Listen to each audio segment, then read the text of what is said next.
Welcome to the show. Info at your door. We got all info for you. Touchdown on that plane. Info entertain. More than just a podcast for you. Welcome to another edition of the 10 for YouTube show. 10 questions for panelists. Today we got our old faithfuls. Welcome back to the show, Mr. Randy Way. He's been globetrotting. Thank you for being with us this morning. We have Damond Talbot of NFL Draft Diamonds. Go check him out on the Twitters. And then we have the owner of Coach with Pride, Miss Angela Pride. Welcome, you guys. Welcome. So we'll dive right in. So this week, we had some statements from Colin Kaepernick, and he says that the white supremacist institution of policing that stole Breonna Taylor's life from us must be abolished for the safety and well-being of our people. So I want to get the panel's thoughts. How do you feel about that statement?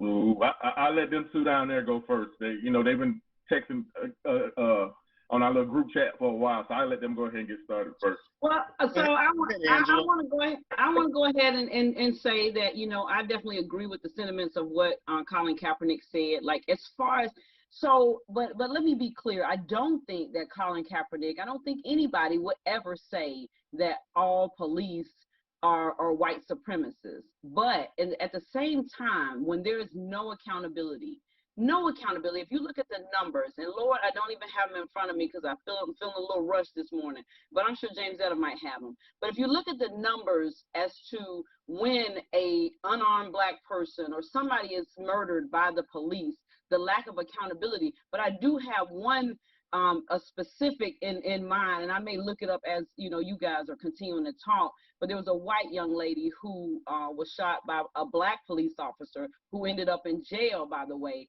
but that's not always the same. So I think Colin Kaepernick, first off, was emotional. We all were emotional when the DA came out and said what he said, or the Attorney General, I should say, came out and said what he said about not the bullets that killed Breonna Taylor. That's not what the officer was charged with. The officer was charged with the bullets that missed. The officer was charged with shooting into the neighbor's apartments as negligence, not shooting her in her apartment, even though they weren't coming after her and the warrant wasn't for her.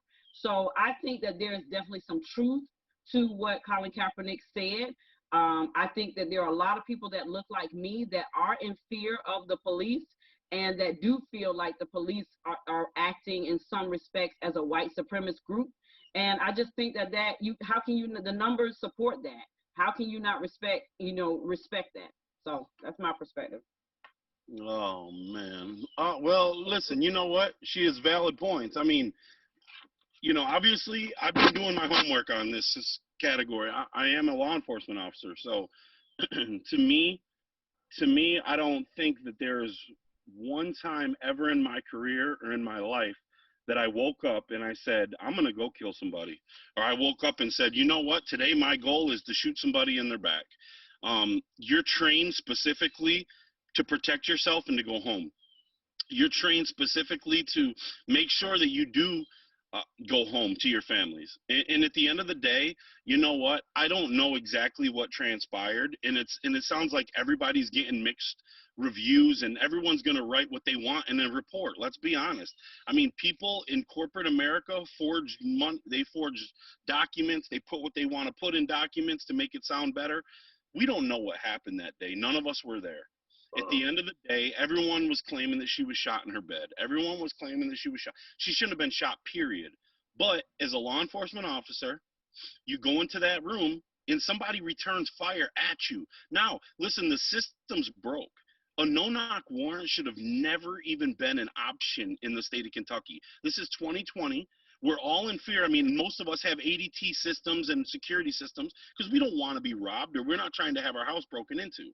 If somebody kicks in your door or battle rams in your door, you know how loud that is? That thing's like 75, 80 pounds that they're hitting at your door when they come through that door. Of course, if you're in bed, I'm rising up and grabbing my gun. So I don't think he was wrong for that. The minute that he shot at the police, that's what sparked them to the ability to shoot. Am I sitting there saying that I don't care who it is? The DA was black, right? The gentleman, the DA, the guy who made the final thing, or the attorney general, was a black guy. The courts made their decision. They went through, they listened to everything, they made their decision. Is it skewed? I don't know, but is it white supremacy? No. Listen, we need to stop that. There's more black and Hispanic officers right now than ever. There's more.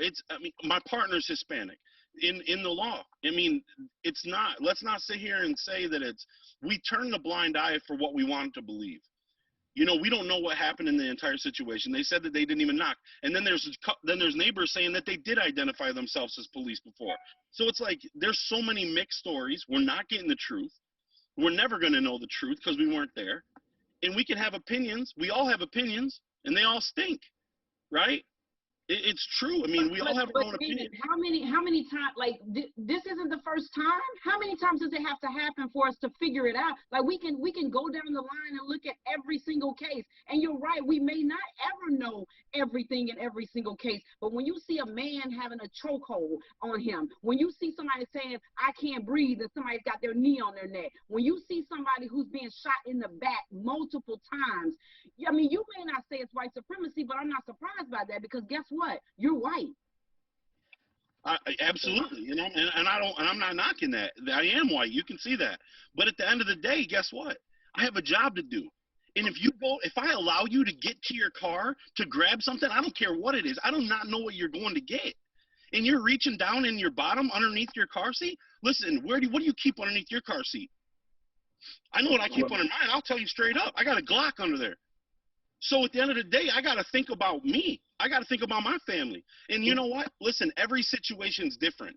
We cannot compare a situation that happens in Florida to a situation that happens in Minnesota or to. There are too many situations, though. There are too many situations. It's different, though. Angela, me and you might know how to speak to people. We might know how to communicate. My partner might not. Or maybe he has a lack thereof where he struggles. At the end of the day, don't call somebody a white supremacist because they do their job. And some of them are wrong. Okay, Not so everybody's right. Let me jump in here and say, thank you. Words matter. And what he said is a white supremacist institution. And I think we need to be clear on the institution, because an institution is a system. A system isn't a person, it's a way of doing things. And so I want to be really clear, because what we don't want to do, like, I don't want anybody to think about this and say, well, we're attacking law enforcement, because that's not what he actually referred to. He referred to a system, and a system is like working the fries at McDonald's. It doesn't care if you're old, white, black, Puerto Rican, if you're Dominican, if you're a combination. The system works in such a way that the fries come out like McDonald's wants them every time. So when you look at an institution, it's a system. And I went out and I actually just researched why the organized, taxpayer-funded police force was started in the United States of America. And it was started for two reasons. In the North, the first police department officially was in Boston in the 1830s. It was started to protect property, specifically the property of the manufacturers and textile owners in the North, because that's what they did. In the South, really, if you document it, and I had to research it for myself, the first police force really had its roots in 1704. It really did start in the slave catchers. And so what you have is you have systems that were designed not necessarily to protect people, but to protect property. And unfortunately, in the South and in this country, in a lot of instances, people were considered property. So sometimes you have to look at what is something designed to do. It is designed to catch, to recognize, to imprison a certain type of people. And unfortunately, part of our problem is, like, there were black codes that were written into law. And so the system, and like some of the black codes, they're still on the books. The 13th Amendment, like the system was designed in a lot of ways especially in the South, to catch a certain type of people. It wasn't white codes. It wasn't in Native American codes. It wasn't Puerto Rican codes. It wasn't Chinese codes. It was black codes. And part of that is our problem. When we don't deal with why things were created, we put people with good hearts in the same system that is doing what it's designed to do. And I think that's the part that's missing in the conversation. We're not talking about people, we're talking about the design of the system. That's really what he's speaking about. And so if a system is broken, you have to either say this system sucks, we're going to scrap it, which is abolishing, or you have to say I'm going to really allow people to come inside of the system, point out where it is broken, and radically change it. And honestly, I don't see, Damon, you can correct me if I'm wrong, I don't see that any police department across the country says, we're going to let our people come in and radically change this system. I don't know that you have that ability, not to radically change. People run on emotions. People run on emotions. So do police officers. Listen, if we're going to talk about words, though, if we're going to talk about the way it was written, he said in a hashtag, abolish the police. I'll stay at home. I'll stay at home, and I'll bet you're behind. And I'll say it just like this. I'll bet you're behind. Let all the police officers stay at home for a whole month. And I hope you guys have bullets, because you're going to need them, because this place is going to be off the chain. Don't matter who it is. This place will be off the chain. Abolish us. Abolish us. Let us sit at home. I'll sit at home. I'll take a paid leave, because that's what it's going to be. But my thing is this, man. We put too much emphasis on people that don't get paid to do what they do. So, like, for instance, Colin Kaepernick is a good person, but Colin Kaepernick don't have no background of necessarily leading people just because he kneeled and all that kind of stuff. He's not a bad person, but I'm not going to drive on the words of Colin Kaepernick. He's not a leader to me. You know what I'm saying? I'm a leader. You know what I'm saying? In my opinion, you know what I'm saying? But I don't have to like just go on to every word he said and be like that. And think about it, everybody's so emotional. And one thing you said, I want you to definitely know, just because your skin is black, don't mean you're black. You're more black than a lot of people I know. Meaning you give back more to the black community than a lot of people I know. So like, just because your skin color is black, don't mean I'm not talking about Colin Kaepernick. But I think the bigger picture is this, y'all. We got to make better ways to vote for our local government to actually change things. That's the bigger deal. We can't just, I know all these deaths are different situations and all that kind of stuff. But yes, it is racist people out there. Yes, it is people that do a crime and don't have to pay for the crime because of things that happen. But if we vote and change the system, that's the only way the system's gonna change, is if we get people out there to vote. Ohio State did a little voting thing and make sure everybody, all the athletes and stuff like that, could vote either at home or at Ohio State. We got to do more of that stuff in these areas to change those areas. Because people sitting on seats that's not doing nothing. You know what I'm saying? They're not doing nothing, and it's crazy. That's all I really have. That's really good. So we're going to move on. It was a great debate. So this week, the Chargers team doctor admitted that he actually punctured Tyrod Taylor's lung while trying to give him a pain shot before the game. Tyrod Taylor right now is out indefinitely. Is this the time where all major sports should be looking at making medical marijuana a part of their pain management protocols? I got I don't know. I don't think so. I don't think so. I think until the marijuana is legal in all states or whatever, maybe, but like I don't really think so. I don't think they should. What y'all think? So are you saying, I was kind of confused on the question. So are we asking about medicinal marijuana because we feel like that's what Tyrod should have been given instead of the dude giving him the shot? Like, it's an option. It is a viable option to opioids. Well, I definitely think that marijuana should be legal.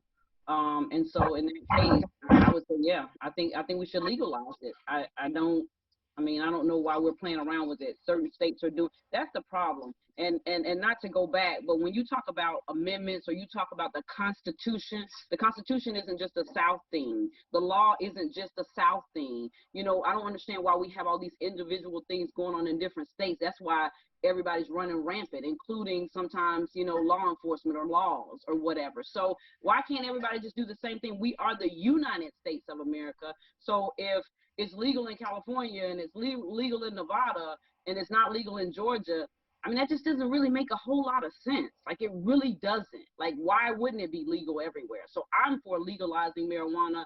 And with that being said, absolutely, it doesn't even have to be medicinal if it's legal.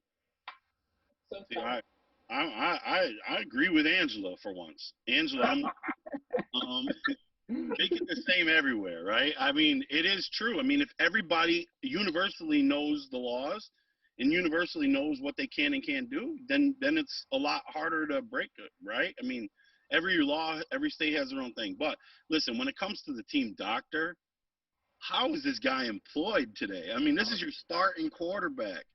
If this would have been a Peyton Manning or a Tom Brady, oh my, dude, we would have. This would have not been out of the news.